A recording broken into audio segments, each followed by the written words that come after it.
I would say about nature's perfectness in its imperfections. If you think about those woods, we don't expect a wood or woods or forest to have all the trees rather, at the same shape, the same size, the same height, the same number of leaves. We accept all of those, even of the same type of tree. We accept that some trees have got deeper roots and others have had to fight for, that all those trees are perfect because they've had to use what's happened to them in order to be able to still be surviving. So why do we then think that we have to be some perfect like everybody else? It's like the world needs us in our own uniqueness in the same way as the world needs every element in nature. We accept nature in all of its gorgeousness, and we need to accept ourselves in our own gorgeousness, because that's what the world needs. It doesn't want trees all the same. It doesn't want all of us to be the same. It wants Alison with her quirkiness and Agnes with hers. You see what I mean? It's like that's what makes the world go round.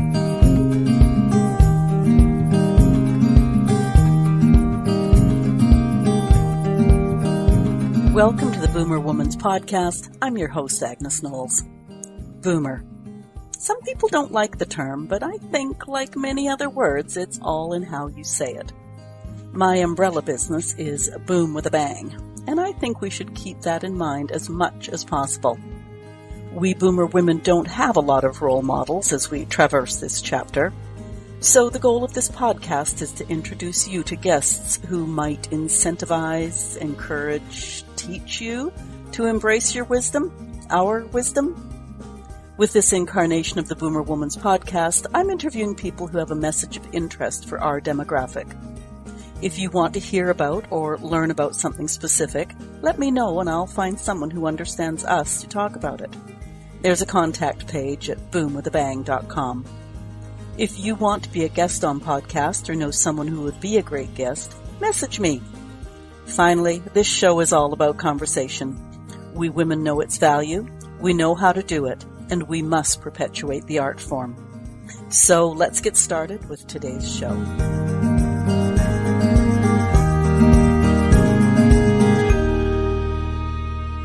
Nature.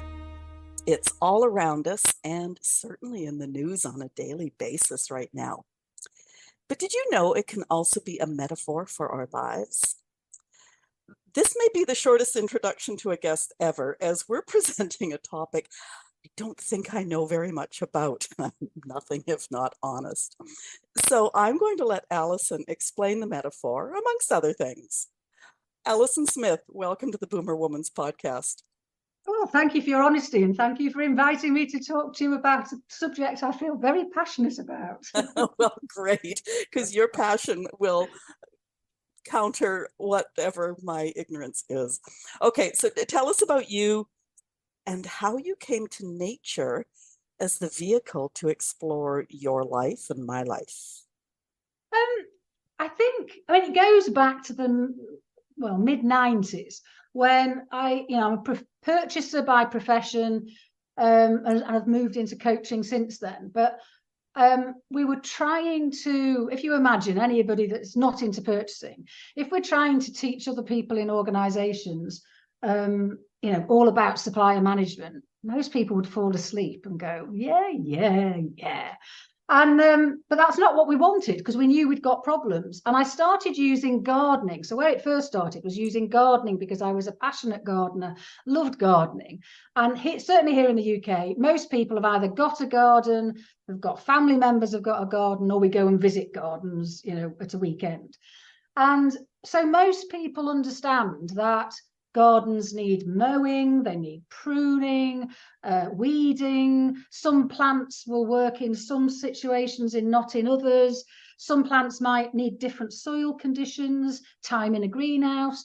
So everybody, certainly here, understands that as a concept. And so when you say to somebody that's all the same for suppliers, that the suppliers you have for your organization, you need to think about whether they're in the right location. You need to think about weeding, feeding, watering them. Suddenly people go, oh, I've been plonking my supplier in the corner. It's a dark corner. I'm ignoring them. Is it any wonder I've got suppliers letting me down? Because I'm not giving them any TLC. I'm not doing anything. So, and that worked really well in the organization I work for. And then I did a neuro-linguistic programming practitioner and master practitioner, and suddenly went, well, hang on a minute. I was using gardening. Couldn't I chunk it up a bit to landscapes more generally? Oh, and it's not just supplier management, it's life. And therefore, in 2000, Landscaping Your Life, where we use nature's landscapes as metaphors for our lives, was born, I suppose. And since then, I've just gone off in all sorts of different directions and noticing how much we use nature in our language, and how much, when we're using it in our language, if I jump, oh, you've said that. So, I want to turn a corner in my life. I'll jump on you, not literally, but I'll say, oh, that's interesting. Let's go and find a corner to turn.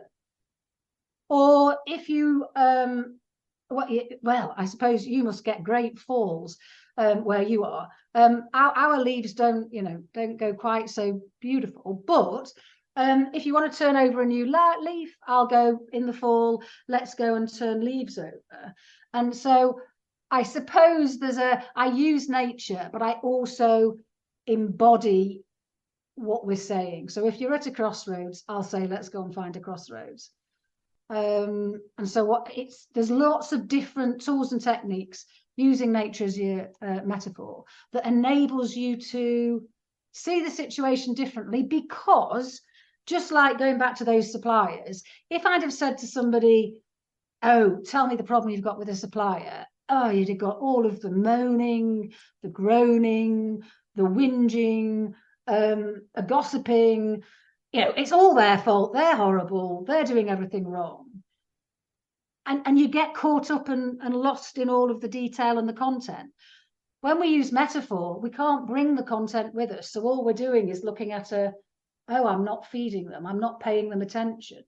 And then later we go, well, what does that attention look like? So it also stops us going round and round in circles, defending our current view of the world. Okay, now it's starting to come a bit clearer. This is great. And I think I really appreciate, your whole concept, or your concepts, plural, because I really appreciate and enjoy and use metaphors in so many different parts of life. Yeah, it's so good to it's a different way to look at the same old thing. So, yeah, definitely. Okay, so I did admit that I'm not 100% sure what you're doing here. So instead of notes, I have words or phrases. If I can just give them to you, and you take the conversation where you will. Cool. This is going to be one of those times when I wish we were videotaping, or doing the video as well, because you and I both talk with our hands, apparently. Yeah, absolutely. That's great. Okay, first word is patterns. Patterns. Oh, golly, yes. Nature's just patterns, or there's patterns everywhere. There's either patterns of growth, so from seeds through to harvesting. There's patterns in the tides. Now, patterns, the interesting thing is tides are not the same world over. So here in the UK, we get 2 a day, but there are some places in the world, it would seem, where because of wherever it is located, they don't quite get the same number of tides, or it doesn't do quite the same thing. But we get tides, we get sunrises and sunsets, we've got seasons. Again, that changes dependent on where we are in the world. But so here in the UK, we get 4 seasons. Some nearer the equator might only get, wet season, whatever. So there's all those seasons. And the beautiful thing is we all understand most of those. We see the sunrise and we know that the sun sets later. And so when we're using it as a metaphor, we've got a huge amount of information that we already are aware of, and therefore can relate to our situation. So, a dead end, for instance, the pattern of a dead end, most people would go, there isn't any more options. It's quite dark. Even if we talk metaphorically, we'd be able to come up with a whole load of characteristics for a dead end. which we could then say, does that really apply to your current situation? Because one of the things that I'm exploring at the moment is we might say we're at a dead end about a situation. So it's like, I'm at a dead end, there's nowhere I can go, that's it.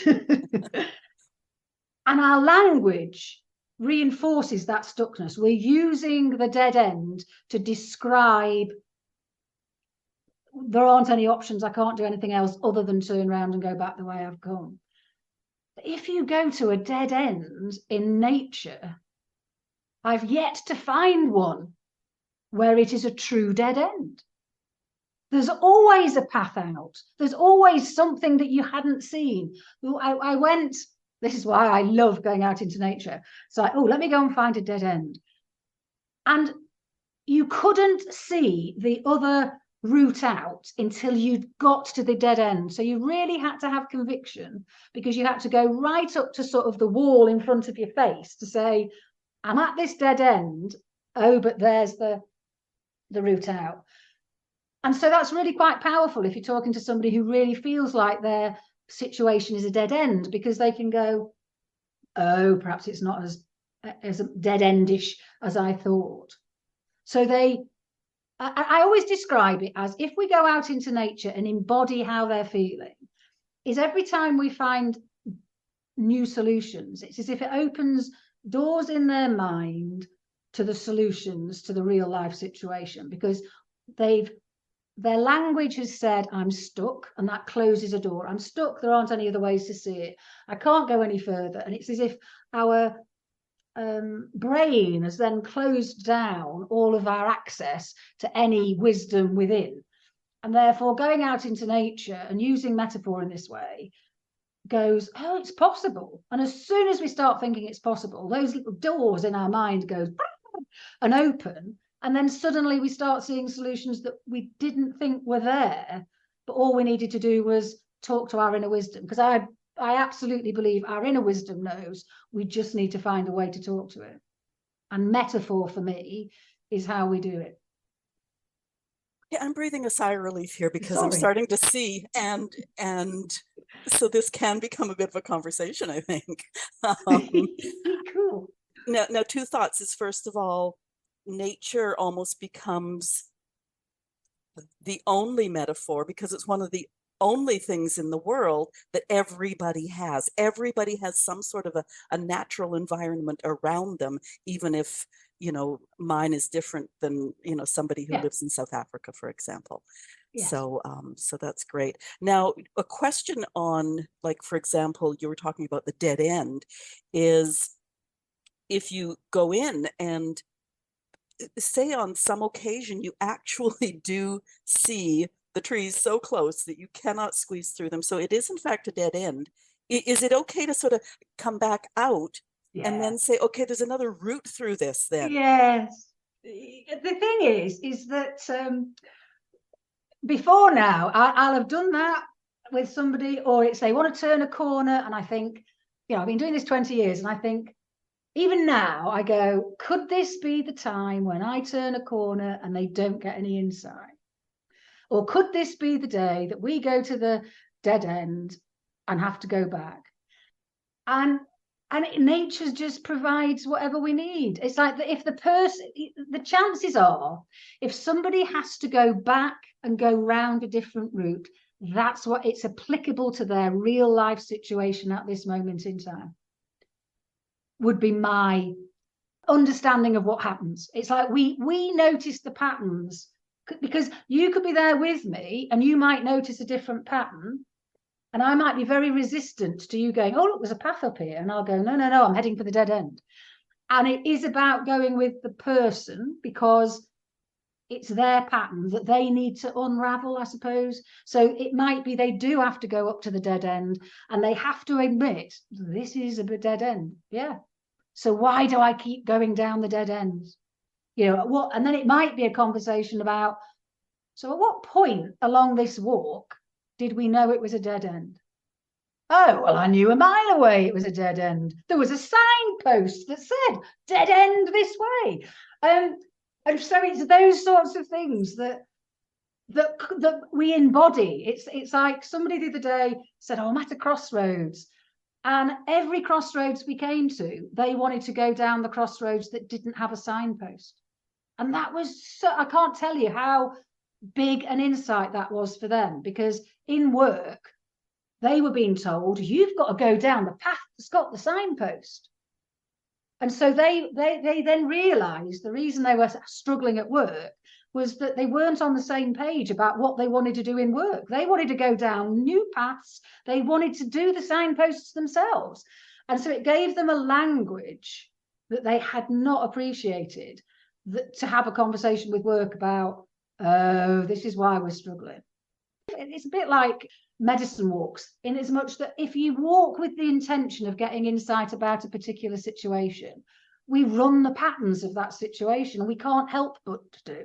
So we might be confident normally walking through a wood, and suddenly when we take a situation that we're grappling with into the wood, we might feel fearful, we might doubt, but all that's happening is bringing out the pattern for us to go, that's the pattern. I wasn't expecting that. Okay, so what can we now do about that? And we can then embody it in the wood, and then they can go, oh, I'm feeling something about this situation I don't normally do, and relate it to the real life situation. So, correct me if I'm wrong, is there a certain point where it's about habits, and probably bad habits, that I have developed within myself, where I'm always choosing the dead end for whatever reason is in my brain? Or for that person that didn't want to follow the signposts because they are an innovator, they love finding new ways, or like maybe there is a better mousetrap sort of thing. Possibly. I think it depends on the situation you're taking into it. In that instance, that was a huge aha about a real big pattern that they have in their lives. And I suppose I'm noticing that more. So it's the fact that most of the recent clients, that has been the case, that what we've taken is a bigger insight about, oh, I always do that, So one of the patterns, and that's what I'm pulling together at the moment. But I think that's just that's the energy at the moment. It's like one of the common patterns I'm seeing at the moment is everybody's going, I'm at a crossroads. And it's like, you're not there yet. I mean, it's really interesting. It's like you're acting as if you're at the crossroads. I've got a decision to make. I'm at this crossroad. But you're thinking about the decision half a mile before you've got there. It's like, well, hang on a minute. Do you really know what the options are? So let's have it. So that is a pattern. It's like, you've started to think about where you want to go, and we haven't got there yet. Let's see what happens when we get there. How does that? Oh, there's more options than I thought. Oh, okay. So yes, sometimes it will definitely be uncovering patterns of behavior. What do I call them? I call them, which way around is it?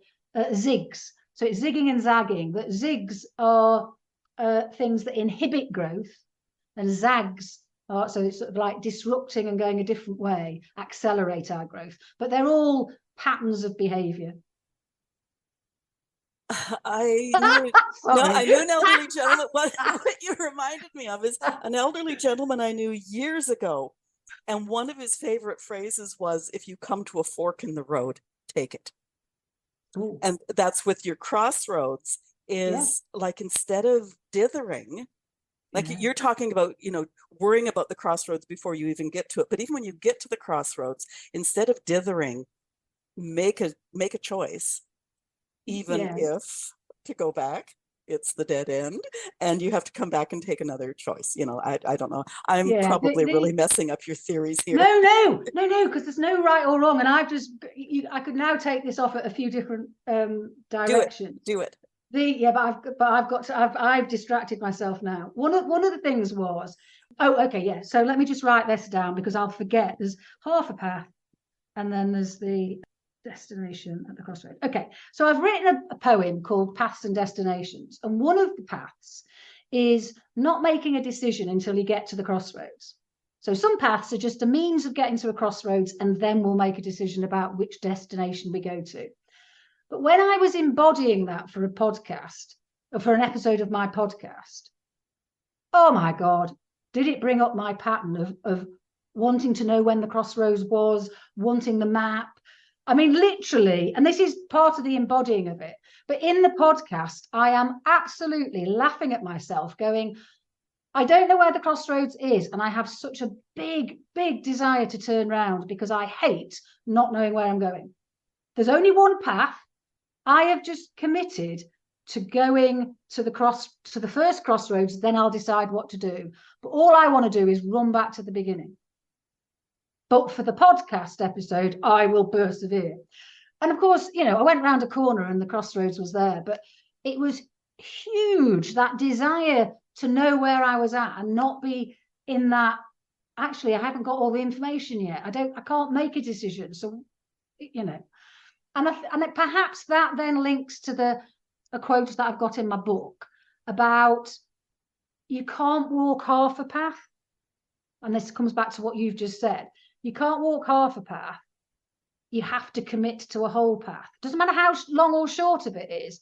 But if you set out going, I'm going to get to A and only get halfway there and then go, oh, I'm not sure, this might not be right. And then you go back to the beginning and then you do the same about B. You don't learn anything and nothing happens other than this yo-yoing stuckness. So even if it's, you know what, I'm going to go to A and then I'll decide whether or not that's where I want to be. But there's a commitment to getting to that whole path, as I call it, which links to what you said. Yeah. Okay. Is there a point where you can choose the path and, you've just finished saying, I need to go to the end to be sure it's not right.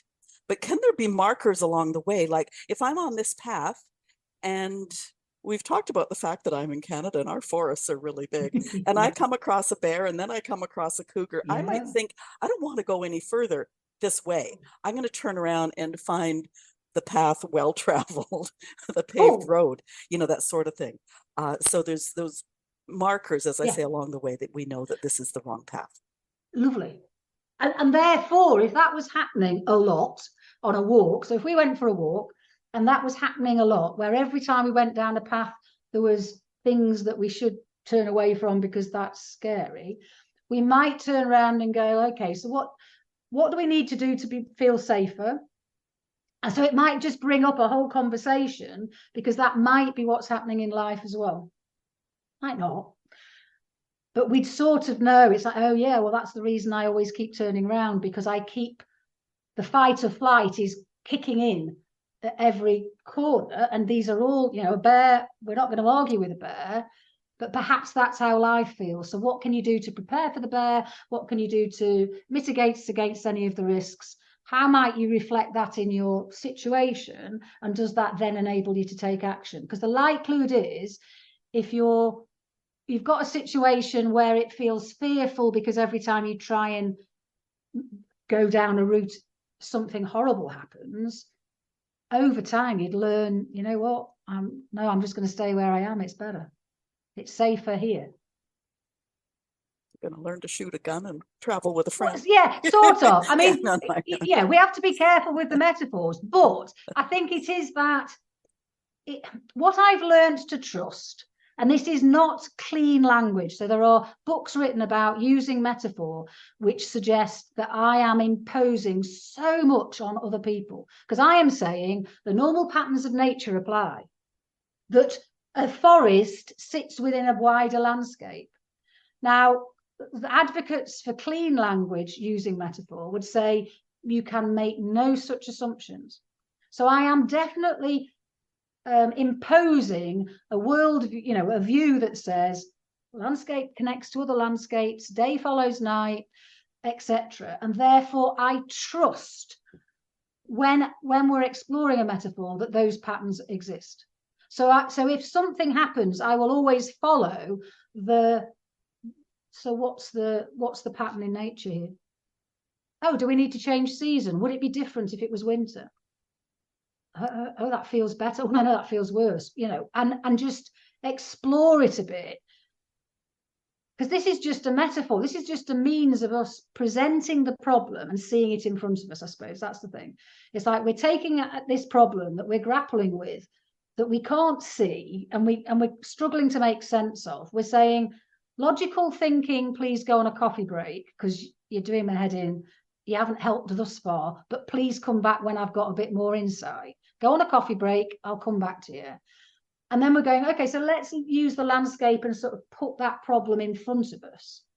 Then we can grapple around with it and sort of go, oh, that tree represents this, or that tide means this, or winter means this.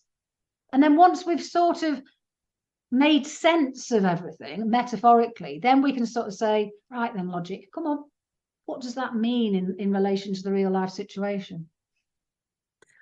I should think, listening to you explain, that a whole bunch of your abilities in helping other people comes from 20 years of experience, because there's so often, well, there probably just about every time, there's been a way to find the next step, the solution, the pattern, It's trusting it. It is absolutely trusting, you know, because many a time the person can be talking and we can be starting out on the walk and I'm going, oh, this is different. Oh, I've not heard this before. Oh my God, this is going to be the time when it doesn't happen, you know, that I fail, you know, we fail to get insight. And then it's like, no, let's trust nature. Let's trust the fact that when we walk around that corner, something will happen, you know, because it always does, because the person is looking for the solution and therefore they will notice the pattern. I sometimes might have to ask a question that sort of enables them to look in a particular direction and go, oh, right, yeah. So I do sometimes do these sessions virtually. So the person is, so I've had somebody walking around in Florida, for instance, but I'm in my office here, but they're there and they can show me what they can see. So I might say, oh, stop, what can you see now? We had gators in the water nearby, you know, it's like, oh, well, you know, I can't be there to keep you safe. I need you to keep yourself safe. If there was gators, I'd be running. Yeah. We forgot about them at one point. He said, there are gators here, you know, Alison. It's like, oh, okay. Different realities. Okay, we had a bit of a discussion before I clicked record about a phrase that you use, that you can't see the wood for the trees. And we determined that while it is sort of like we can't see in North America, I think we say we can't see the forest for the trees, but you don't want a big forest. So by adding S, hopefully you can't see the woods for the trees.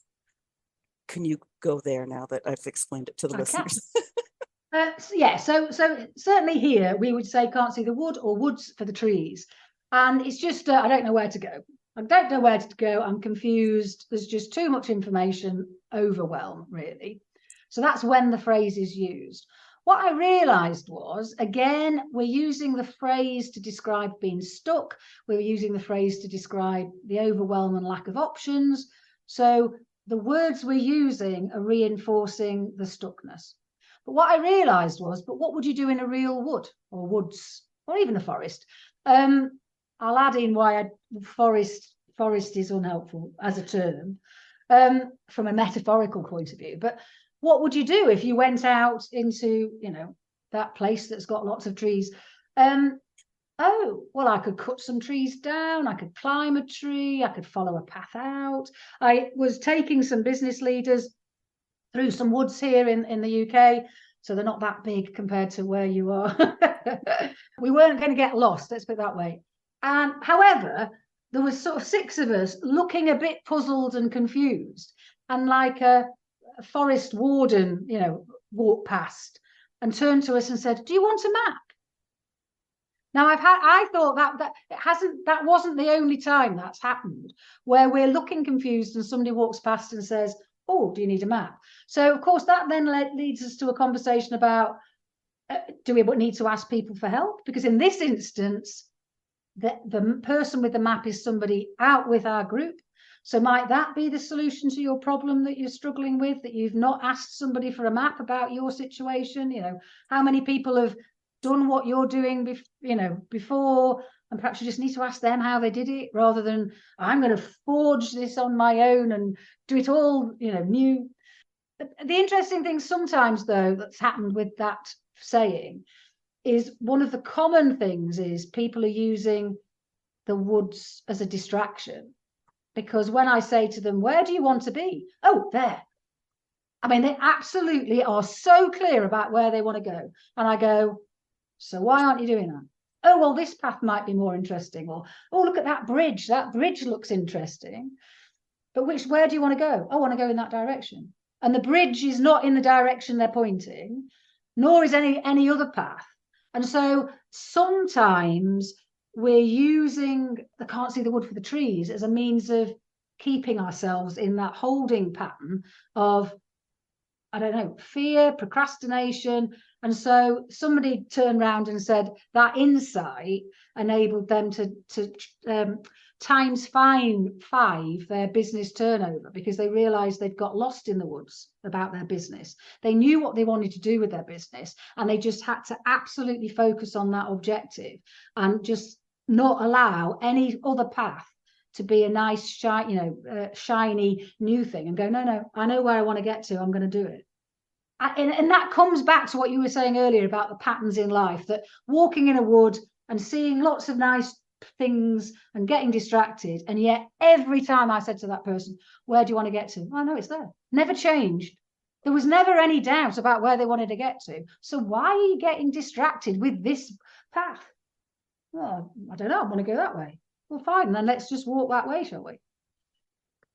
The thought I had when you were explaining about the person who wanted to go that way, there was no path, there was no bridge. No, possibly. Well, there was. But anyway, sorry, carry on. Well, no. What I was going to say was, is there a possibility that they always want to go where it's impossible to go, as a way of never making a decision? Oh, could be. Yeah, absolutely. In which case it would be, so why do you want to get there? Is there somewhere else? Or shall we plot a path? Perhaps you need to get the match it out, or whatever that's called, to cut some trees down, because the good thing is in our minds we can cut trees down. I'm not advocating that if people, where people are embodying it in a real woods, that they start cutting trees down. But in their mind, they could imagine, oh, all right, so yes, I've got this loads and loads of trees between me and my destination, and I cannot get through those trees. So in my mind, I'm going to imagine cutting those trees down, or I'm going to imagine, what was it we had? My graphics lady did me a picture of a jetpack. I'm going to put a jetpack on, and I'm going to fly over the trees.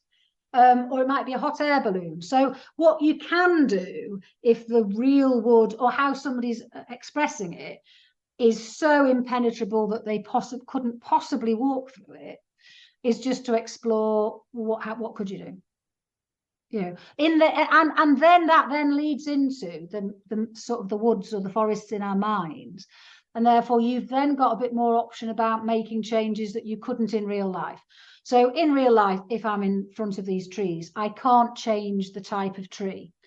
But when a friend rang me one time and said, oh, I can't see the wood for the trees. Oh my God, I've got a deadline at 5 o'clock. What am I going to do? And I said, oh, I'm just writing the chapters of my book. So I gave her, the sayings. Did it feel like you were stuck in a rut or going round in circles? No, can't see the wood for the trees. All right. She said, it's huge. It's huge. It's a huge forest. Now, here in the UK, the phrase isn't, you can't see the wood for the forest for the trees. So I said, well, it's impossible to see the whole forest in one go. So you're trying to do the impossible.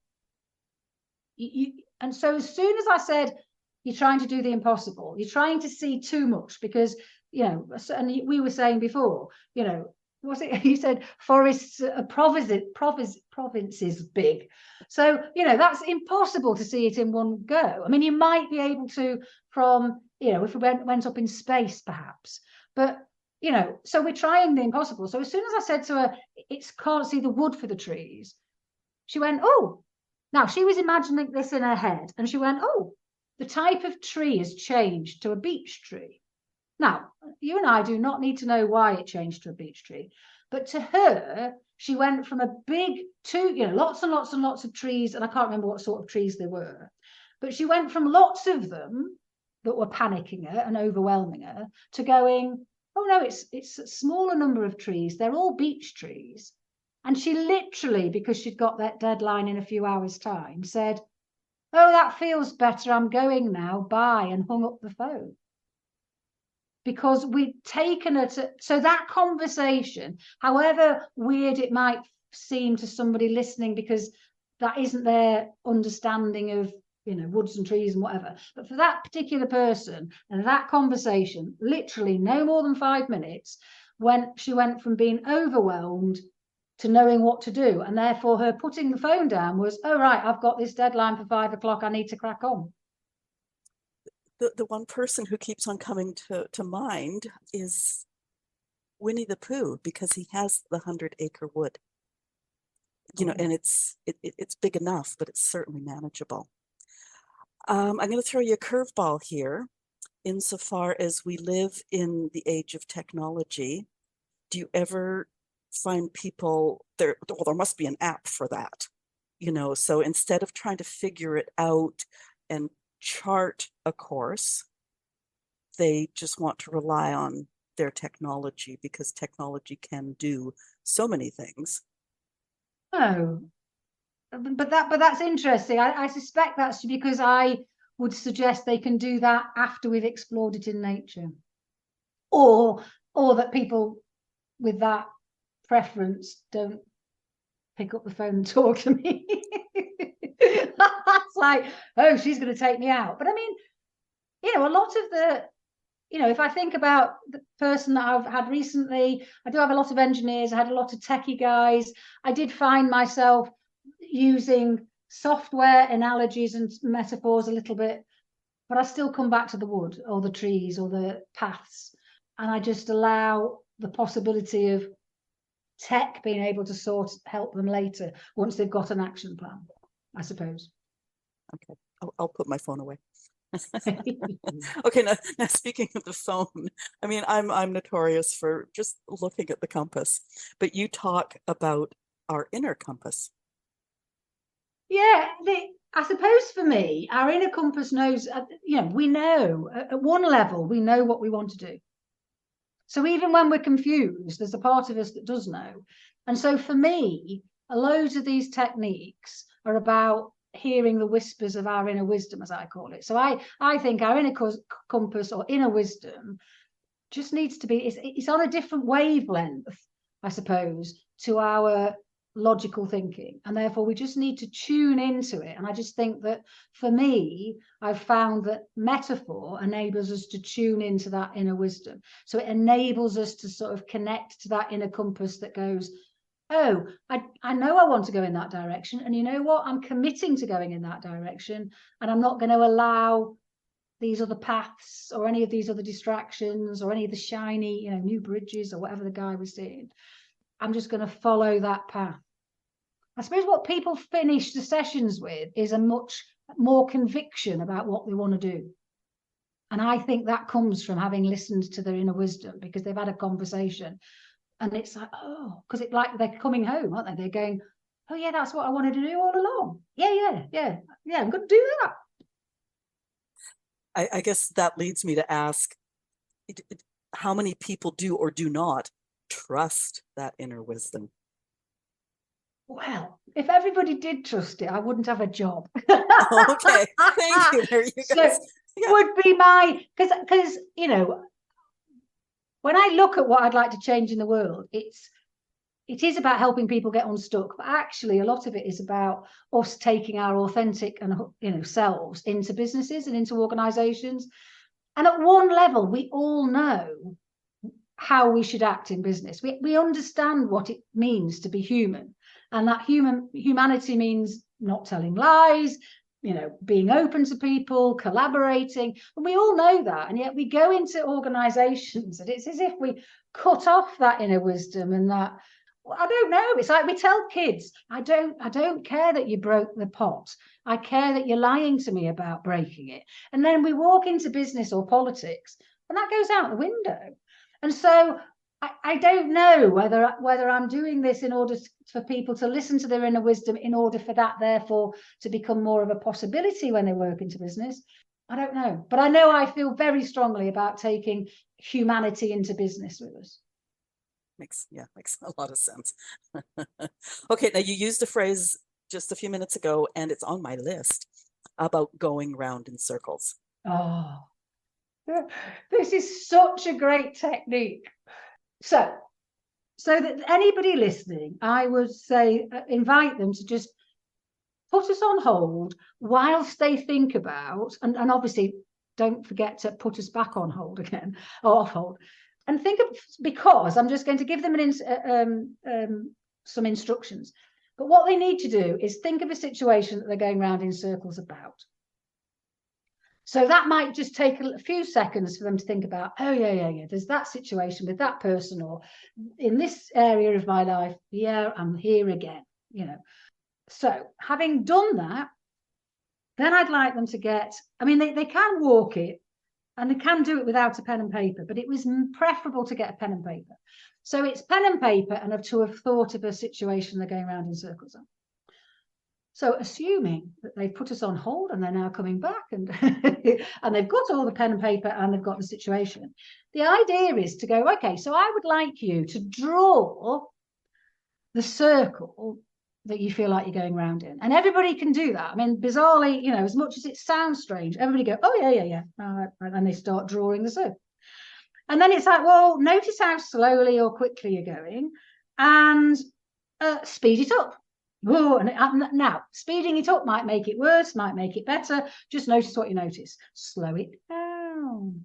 Change direction. And so the idea is to have some fun with the circling. Now, you can do it walking it as well. So I've had people in woods walking the circles. And the whole idea is that we change it. You know, slower, bigger circles. Oh, my hands are doing smaller circles, bigger circles, quicker circles, different direction circles. And what happens is, and sometimes I'm really lucky, and the first question I ask somebody, it stops them in the tracks, and they go, oh, I know what I need to do. Sometimes you need to make a few changes. So last week, when I said to somebody, go round in triangles, it was like, it does not compute. It's like, oh, what? So they were doing it in triangles, and then they went, and oh, that was right. And then I said, what about squares?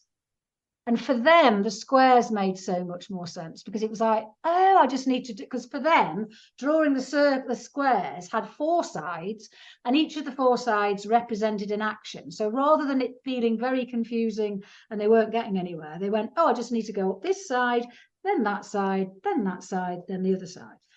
I've had somebody else say, oh, I'm circling the moon, and I need to slingshot back to Earth. So they sort of quickly zoomed around the moon. They drew the moon in the middle of their circle. And then they did a big, so really quick, and then they did a slingshot back to Earth. And that shifted something. So all we're trying to do is shift something in your brain from, I'm circling, and I'm just going around in a circle and I can't see the solutions. And just by playing around with that, because it might be if you've got different pens, you might need to, oh, what happens if you change the color of the pen? What happens if you add music to the circling? So there's all sorts of, and you know, if you're very kinesthetic, then absolutely you might need to walk it. But what happens really quite quickly doing that one, and I'm hoping that anybody listening will have gone, oh, that's amazing, is that something will have shifted, and that they've gone from that, I don't know what to do, this is draining my energy, oh my God, this again, to going like the person the other week, oh, I just need to do this. Now, the difficulty is these techniques can shift somebody's thinking that quickly, and it doesn't feel that profound, because they forget they were confused, and they go, oh, I know what to do. Well, I knew what to do all along anyway, but that's fine. I don't mind. It's like all we've done is opened a door in the mind, and the mind and the inner wisdom have gone, here you are, here's the solution, you've just been hiding from it. And so the drawing of the circling is fabulous. What I was thinking of there is how often we will walk somewhere, and I guess a parking lot is typical. You park the car and you're walking to the mall, and when you come out of the mall, you don't know where the car is because the scenery is different from when you left the car. And I do find myself, I get to the mall and I turn around and look. And then I say, okay, there's the car. When I come out, I will know where it is. Nice. Whereas so often we're so busy, our brain is already in the mall that we forget to do that. And so by going around in a circle and switching direction, things do look different. Yeah. I'm getting good at your job. Somebody one time, I had a few people on a small workshop. They each embodied it. We went outside. One person went all the way around the building, came back and went, oh, I was going the wrong way. And then just walked the other way and went, that better. So for them, it was a different direction. The other person just needed to turn round. And as soon as they turned round, the circling stopped. It's like, oh, I've been going in the wrong direction. So, I mean, sometimes I can be there for 5 minutes trying to make changes, thinking, well, this is never going to work. But there is always something that we need to do. But it's such a brilliant one. Can you imagine? Somebody says to me, I feel like I'm going around in circles. Well, I'd like you to get a pen. It's like, yes, let's, I want to turn a corner. Come on, let's go and find a corner to turn. In doing that, I mean, you were laughing as you said that, but in doing that, does it just jig the brain enough? I was reading, I was listening to Move by Caroline Williams, a book, and that sort of was giving me a clue as to why embodying it in nature adds to it. Because what she says is, and there's loads more theory than I can remember in the book, but it's really interesting about what embodying things do, about moving forward, our body moving forward. There's all sorts of beautiful things in our mind that would help. But what I find on turning a corner, is that you can't see round the corner. So everybody imagines the corner is going to have no options. It's going to be darker. It's going to be, I can't tell you. It's like we walk around the corner. It's like, oh my God. I mean, the other week we were going around a corner and I'm thinking, oh, again, is this going to be one of those corners that isn't going to work? And we walked around and the sun caught the light of the leaves and it was like, oh my God. And it was a straight path. It's like there was no bends. I mean, we had not, up till then, we were in the Botanical Gardens in Edinburgh. We had not seen a straight path up till then. And yet we turned the corner. This is towards the end of the session. We turned the corner. It's like, it's a straight path ahead. And, it was just brilliant. So turning the corner, because the other thing is once you get round the corner, all the things you were worrying about, because when you try to look back, you can't see any of what you were worrying about because you can't see it. So quite often that's really quite, I suppose from what Caroline Williams is saying in her book, is the fact that we've left that behind and it's round the corner. So it's not even behind us. We can't see it. And therefore we've told ourselves it's in the past. It's gone. We've got this new way to look at things. Oh. All right. Okay. So you actually had a talking point on your profile about using our language to find solutions. How do we do that? It's just noticing the metaphors. So noticing as soon as you or somebody else says, I can't see the woods for the trees, or the forest for the trees, or I need to turn a corner, or I'm going round in circles, or treading water. For my podcast, series 2 of my podcast, which is Landscaping Your Life podcast, embodied all of these sayings. And so treading water meant that I went out to the beach here in Burnt Island in Scotland. So I'm there with my phone on a selfie stick, treading water in my wetsuit. Now the water was, I don't know, 6 degrees. So I think that's about 42 or something like that. So cold. And but you can tell I'm Celsius cold. Here. It's okay. We do Celsius. All right. So it's 6. So it's the water's 6. The air temperature's about the same. And I'm there, treading water. And somebody left a comment to say, well, we could feel the cold with you. But it's if you feel like you're treading water, what would you do if you were treading water? And you don't have to go into the water to find solutions. But invariably, exploring the metaphor will give you solutions that you didn't think were possible, because quite often you're using these metaphors to reaffirm your stuckness. And so it's that, I'm stuck in a rut. I'm stuck. Well, hang on a minute. What would you do in a real rut? Let's go and find a rut. Rut's a hard one, actually, because lots of people have different visions of what a rut is. But, out on a limb, going around in circles, treading water, what else is there? Oh, like a fish out of water. I mean, how, I don't know. Do you have that phrase? Yeah. All of them.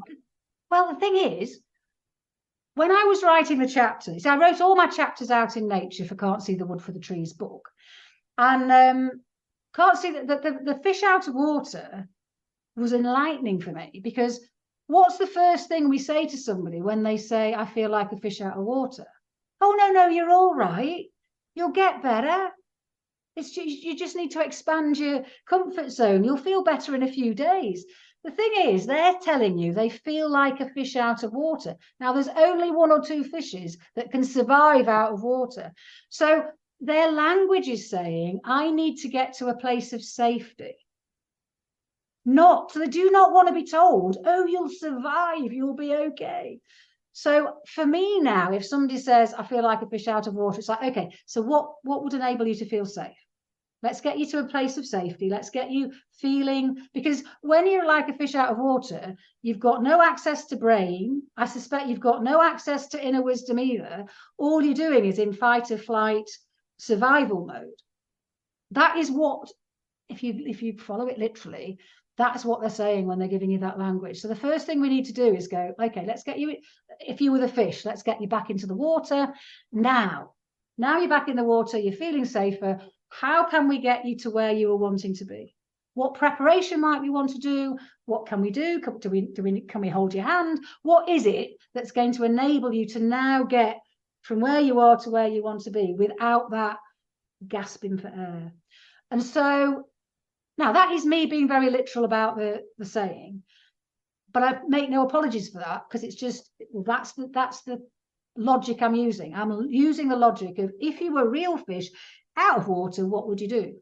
You wouldn't tell them, well, just get on with it. That's not, so why do we do that to people when they say it? So for me, going back to your earlier question, it is about that whole watching out for people's language and then exploring that metaphor in their language. If you can get out into nature and embody it, great. You don't have to. But quite often, I suppose the other thing is not to keep jumping between reality and the metaphor. Because if you go, oh, it means this, you sort of dissolve the benefit of the metaphor. It's like, if you can spend 5 or 10 minutes in the metaphor, just coming up with a lovely list of solutions. So if it was the wood for the trees, paths, maps, cutting trees down, higher vantage points, and then let's apply logical thinking to go, so what's a map look like in this situation? What's a path looks like in this situation? But one thought about vantage points. Again, I mean, I go out and do the podcast in nature. And you'd think after 20 years that I'd just be regurgitating. It's like, no, I love it, because you just go in a different wood and you get a different insight. And I get excited. Well, get excited anyway. But I get excited and go, oh my God, guess what? And so in the Paths and Destinations poem, there's one about some paths are simply a means to get to a higher vantage point so that we can see everything. But there's a hill behind my house, and I went up to what I thought was a fairly good vantage point. And I could not stop laughing, because I'm looking, but it's still the same 180 degrees I've got from home. It's just, I don't know, 100 meters higher. But it wasn't giving me loads more. I was just a bit higher. So if we need to get to a higher vantage point, we do need to make sure that we're getting 360 degrees worth of view, is my insight I get. It's like sometimes we think we've stepped far enough to get a better perspective over something, but all we're doing is we've gone up that hill and we're just looking at the same view. It's like, I can see it higher. I can just see a bit more across the Forth. I look over to Edinburgh. It's like, I can see a bit more of the water than I can at the house. but it's still Edinburgh I'm looking at. Whereas if I'd gone a bit further, then I'd see through all 360. And another time on the podcast, I got the whole insight about the answers behind me. And we're spending all our time looking in front. It's like, just got to turn around, Alison. Okay, I'm going to first of all thank Zoom for keeping the distance between us, because I would have been whacked about 18 times right then. Yeah, with my hands. It's like, yeah, absolutely. Exactly. Okay, I mean, I could come up with another dozen questions, but I'm going to go straight to our audience. They're mid-age women. What haven't we talked about that you think mid-age women should think about as they create this next chapter? I would say about nature's perfectness in its imperfections. Because we don't judge, we don't look at nature. If you think about those woods, we don't expect a wood or woods or forest to have all the woods, all the trees rather, at the same shape, the same size, the same height, the same number of leaves. We accept all of those, even of the same type of tree. We accept that, you know, some trees have got deeper roots and others have had to fight for, you know, that all those trees are perfect because they've had to use what's happened to them in order to be able to still be surviving. And I think that's what we have to remember in nature, that there's the, you know, bees don't want one flower. Bees want lots of different flowers, because actually bees want to be able to pollinate throughout the year. So they have to go from one type of plant to another, dependent on the time of year for whatever they need. So why do we then think that we have to be some perfect like everybody else? It's like the world needs us in our own uniqueness, in the same way as the world needs the, you know, every element in nature. And so I think it's about, I suppose, claiming. I wrote a poem called I Reclaim All My Parts.